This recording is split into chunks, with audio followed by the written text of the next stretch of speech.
You know, that night, you get all these people telling different stories. You get all these culture vultures. You get the people who wasn't there. You get the people that, if they was there, it was part of the assassination. But everybody have a story to make they accept somebody. I never seen a person want to be somebody by living the next person's life. And a lot of times, people want to push Death Row, people want to talk about Tupac, people want to talk about all these great things on all the sides. Because you got to realize one thing. Ruthless, Death Row, Murray Inc., I can go on the list, right? G-Unit, all these strong black companies, Rockefeller, Bad Boy. Why is it we can't say Jeff Jam was black? Because when Russell started, we all know that Rick Rubin was this shit. It was New York coin. And Russell always have a conversation with him being on his stomach. But we would have really grown as a community, as real people in society to help so many others. But instead, it was infiltrated. And everybody was turned against each other. Even Cash Money. You take Cash Money, I don't know who in the hell giving Stunner advice. Stunner should have been able to sold that company for $1.5 billion. You got Juvenile, Lil Wayne, Drake, Nicki Minaj. I mean, the list goes on and on and on. He could have sold that company, cashed in for $1.5 billion. But if you listen to everybody, it's clues even in their music. Rick Ross, this dude do a song because he hang with Puffy. All right, somebody hanging in each other. He says that all eyes on me. Now it's all eyes in the coffin. Now, that dude ain't never met Tupac in his life. But since your relationship with Puffy, you throw a jab at Pac.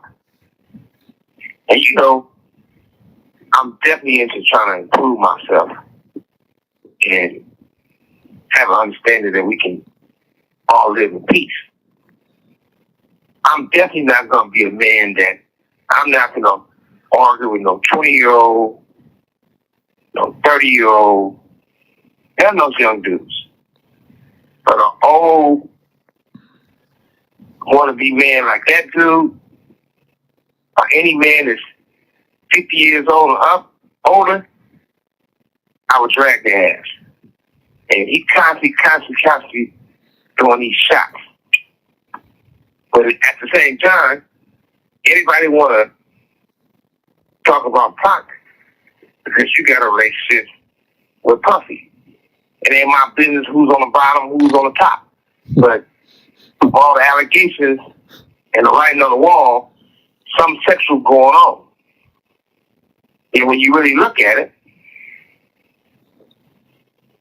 I never, still today, don't have a problem with Usher. New York City.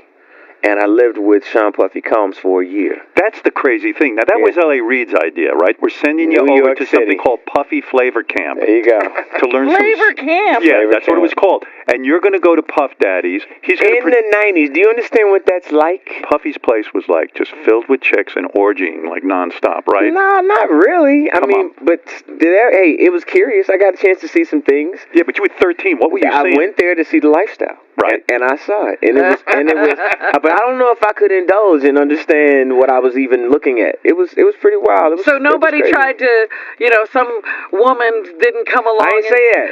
Okay. I didn't say that. What I did say is that there were very curious things taking place, and I didn't necessarily understand it. Biggie Smalls was there. Biggie Smalls was there. Lil' Kim, Craig Mack. All these people are hanging around. Yeah, man. Faith Evans. And your parents were Mary okay? J. Blige. They didn't know nothing about this shit. Oh. I was having a good time. You know what I mean?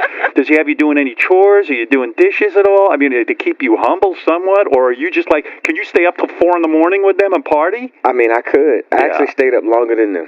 And what do you have money? What's going on? I mean, I had like per diem. I had like, what like a living. Life. Yeah, it's pretty crazy. 14 years old. You're a dad now. Would you ever send your kid to Puffy camp? Hell no. See?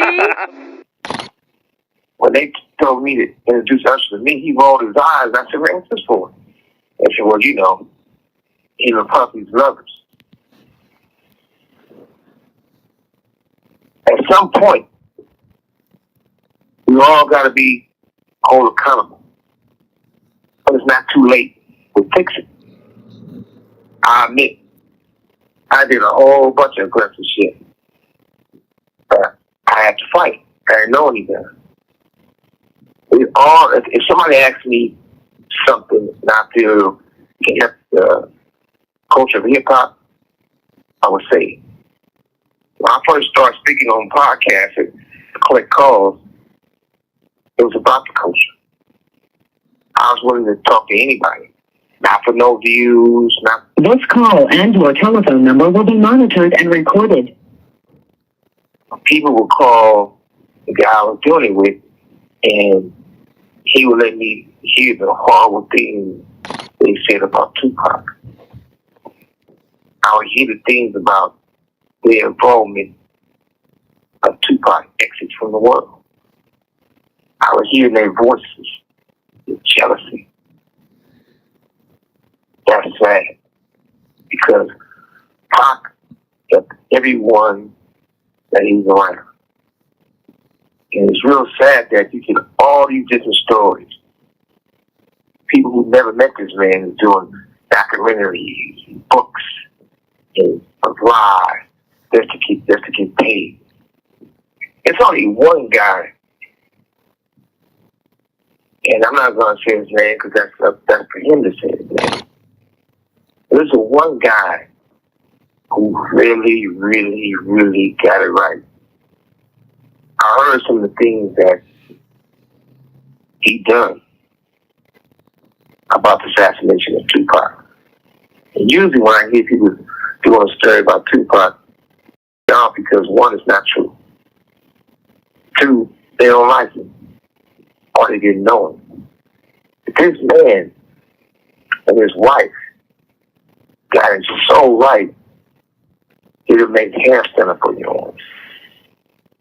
Either you're gonna be in tears because you feel so bad about what happened to him, or you're gonna be enraged and wanna act up about what happened to him. Like I said, I'm not gonna say the man's name. He's a really great person, and he finally got it right. The people who were involved in that project, I never witnessed something that strong, so passionate. And the truth, I was there. There's only two people can really say what happened in that car. Talking myself. He's not here. So it's me, and I know the truth.